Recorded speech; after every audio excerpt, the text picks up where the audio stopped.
युवा स्वाभिमान पार्टीतर्फे गुणवत्तापूर्ण विद्यार्थ्यांचा सत्कार सोहळा संपन्न होत आहे। मला आठवते की मागे कोविडच्या आधी एक सत्कार सोहळा झाला होता आणि त्या सत्कार सोहळ्याला 2100 गुणवंत विद्यार्थ्यांचा सन्मान केला होता। तसाच आज भव्य दिव्य सोहळा आज आहे। ॲक्च्युली मी या कार्यक्रमाचा आज काही गेस्ट म्हणून पार्ट नाही आहे, परंतु युवा स्वाभिमान सोबत जुळल्या गेल्यामुळे आदरणीय आमचे मार्गदर्शक मोरया सरांनी सांगितले की सर आपण विद्यार्थ्यांना मार्गदर्शन करावं। मी अनेक जिल्ह्यांमध्ये फिरतो, अनेक संस्थांसोबत जुळलेलो आहे, अनेक मोठ्या मोठ्या इन्स्टिट्यूटसोबत मी विद्यार्थ्यांना ॲज अ ट्रेनर म्हणून काम करतो।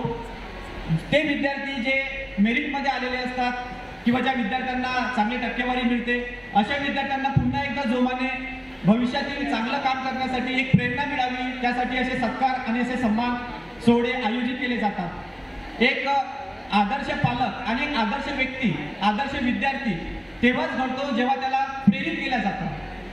माझ्या मते विद्यार्थ्यांनी आजच्या या सोहळ्यानंतर, या सोहळ्यामध्ये जेव्हा आपण बाहेर जाऊया, आपल्या पालकांसोबत आलो आहोत, आपण आपल्या शिक्षकांसोबत आलेलो आहोत, तिथे वरची जे गॅलरी आहे हाऊसफुल झालेली आहे। आता खाली सुद्धा जागा नाही आहे बसायला, बाहेर सुद्धा स्क्रीन लावलेले आहेत। याचा अर्थ हाच आहे की युवा स्वाभिमान जो शैक्षणिक उपक्रम राबवतो याला मिळालेला हा प्रचंड आणि भरघोस प्रतिसाद बघता येणाऱ्या भविष्यात विद्यार्थ्यांच्या म्हणजे तुमच्यामधूनच एक मोठे मोठे नेते किंवा मोठे अधिकारी किंवा IITian किंवा IAS अधिकारी घडावे, त्यासाठी असे सत्कार सोहळे संपन्न केले जातात। मला असं वाटतं की विद्यार्थ्यांना मी आजच्या माझ्या या भाषणामध्ये 2 मिनिटांमध्ये बिहेवियर आणि एक एन्व्हायरमेंट या 2 गोष्टींबद्दल बोलतो। सर्वांनी इथे लक्ष द्यायचं आहे की बिहेवियर आणि एन्व्हायरमेंट या 2 गोष्टी एवढ्या महत्त्वाच्या असतात आपल्या जीवनामध्ये। जर आपल्याला कसं बनायचं असेल तर आपल्याला तशा पद्धतीच्या एन्व्हायरमेंटमध्ये राहावं लागतं। म्हणजे आम्ही नेहमी चर्चा करतो की आपण ज्या 4 लोकांसोबत राहतो त्याचा ॲव्हरेज आपण बनतो। तर मला असं वाटतं की विद्यार्थ्यांना आता तुमच्यापैकी इथे जे 10वीचे विद्यार्थी बसलेले आहेत, 12वीचे विद्यार्थी बसलेले आहेत, की 10वीच्या विद्यार्थ्यांचं स्वप्न आहे की 11वी आणि 12वीमध्ये नीट JEE करायचं, MBBS करायचं, IITian बनायचं। पण मला हा प्रश्न विचारायचा आहे की आपण तशा पद्धतीने विचार करतो का? IITian बनायचं असेल तर थिंक लाईक IITian आणि IAS बनायचं असेल तर थिंक लाईक IAS। मी विद्यार्थ्यांना जेव्हा सांगतो की तुम्हाला मोठं बनायचं असेल तर मोठ्या व्यक्तींसारखा विचार करा, जे टॉपवर बसलेले आहेत त्यांच्यासारखा माइंडसेट बनवा आणि तो माइंडसेट असेल तर आपण आपल्या जीवनामध्ये प्रचंड प्रेरित होऊन प्रचंड चांगलं कार्य करू शकतो आणि येणाऱ्या काळामध्ये भविष्यामध्ये सक्सेसफुल होणाऱ्या पर्सेंटेजचं बघा लक्षात घ्या की आपल्या या सायकोलॉजिकल रेशोमध्ये जगाच्या पाठीवर 81.7% लोक असे आहेत की ज्यांनी टार्गेट ठेवल्यानंतर सुद्धा, गोल ठेवल्यानंतर सुद्धा ते अचीव करू शकत नाही। आणि जे उरलेले असतात, जे राज्यकर्ते असतात, जे डिस्टन्स मेंटेन केलेले असतात, जे जिंकलेले असतात, जे टॉपर बनलेले असतात, यांचा रेशो आहे फक्त 8.7%।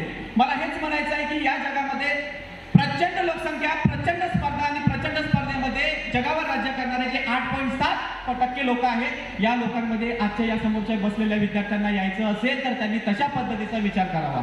आजचा जो सोहळा आपल्या या युवा स्वाभिमान पार्टीने आयोजित केलेला आहे, तर एक प्रेरणा घेऊन इथं जायचं आहे की येणाऱ्या काळामध्ये जेव्हा आम्ही सुद्धा काहीतरी अधिकारी किंवा काहीतरी बनू, तेव्हा सुद्धा आम्हाला बघा हे डिस्टन्स काही जास्त लंब नाही आहे। माझ्या आणि तुमच्या या डिस्टन्समध्ये, या स्टेजमध्ये जास्त डिस्टन्स नाही आहे, परंतु प्रचंड मेहनत या एवढ्या अंतराला पार करण्यासाठी लागते।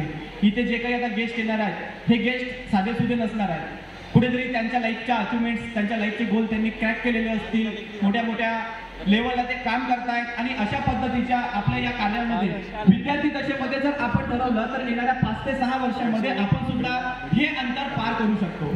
मला विद्यार्थ्यांना एवढं सांगायचं आहे आजच्या या दिवशी की जीवनामध्ये एन्व्हायरमेंट मीन्स काय? बघा, एन्व्हायरमेंट म्हणजे आपला माहोल। आपण कुठल्या माहोलमध्ये जगतो, कुठल्या माहोलमध्ये राहतो, कुठल्या माहोलमध्ये विचार करतो आणि तशा पद्धतीचा ॲटिट्यूड बनवतो। ॲटिट्यूड म्हणजे काय असतं की ॲटिट्यूड म्हणजे आपण काय विचार करतो, आपण काय बोलतो, आपण काय राहतो, आपल्याला काय बनायचं आहे, या सगळ्या गोष्टी आपल्याला इथे ठरवायच्या आहेत की एन्व्हायरमेंट जर बदललं तर आपलं बिहेवियर आपोआप बदलतं। बिहेवियर म्हणजे वागणूक, बिहेवियर म्हणजे आपला विचार करण्याची कॅपॅसिटी, विचार करण्याची क्षमता आणि आपल्याला काय बनायचं आहे। या सगळ्या गोष्टींसाठी विद्यार्थी मित्रांनो आजपासून एकच एवढं लक्षात घ्या की येणाऱ्या 11वी 12वी मध्ये किंवा 12वी नंतर येणाऱ्या डिग्रीच्या या आपल्या प्रवासामध्ये एक कॉन्क्रीट डिसिजन घ्या की आपल्याला काय बनायचं आहे आणि आई वडिलांना सांगा, आई वडिलांनी त्यांना मार्गदर्शन करा आणि आई वडिलांचा खूप मोठा सपोर्ट असतो आणि विद्यार्थ्यांना शिक्षकांचा सपोर्ट असतो। बरेचशा गोष्टी आहेत की ज्या तुमच्या जीवनामध्ये तुम्हाला प्रेरित करतील। अशा प्रेरित करणाऱ्या लोकांची संगत ठेवा, त्या शिक्षकांना तुम्ही मेंटॉर बनवा।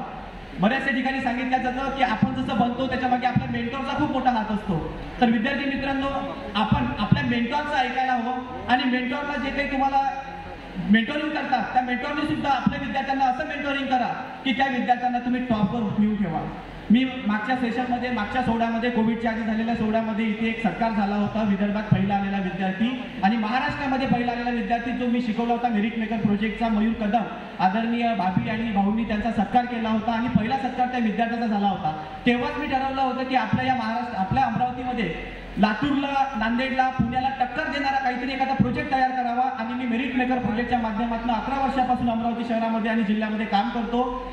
सौभाग्य आहे की तुमच्या आशीर्वादाने आज मोठ्या मोठ्या इन्स्टिट्यूशन आणि संस्थांसोबत कार्य करण्याचं काम मला मिळालेलं आहे. गव्हर्नमेंट सोबत सुद्धा माझं काम सुरू आहे आणि विद्यार्थ्यांना प्रेरित करणे, विद्यार्थ्यांना मार्ग दाखवणे, विद्यार्थ्यांच्या गोलपर्यंत त्यांना पोहोचवण्याचं एक चांगलं कार्य माझ्या हातून घडते हे फक्त तुमच्या सर्वांच्या आशीर्वादामुळे. मी सर्व विद्यार्थ्यांना शुभेच्छा देतो, त्या पालकांना शुभेच्छा देतो की ज्या पद्धतीने तुमचा सन्मान इथे होतो असा सतत होत जावो आणि एक भविष्यात मोठे अधिकारी बनून तुम्ही इथे पुन्हा या कार्यक्रमासाठी आदरणीय भाऊंनी, भाभींनी तुम्हाला आमच्या या युवा स्वाभिमान पार्टीच्या सदस्यांनी तुम्हाला बोलवावं अशी मी देवाचरणी प्रार्थना करतो, अपेक्षा करतो आणि इथे माझे 2 शब्द संपवतो.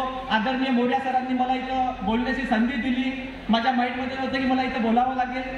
धन्यवाद मोर्या सर, धन्यवाद युवा स्वाभिमान party. Thank you very much. Wish you all the best.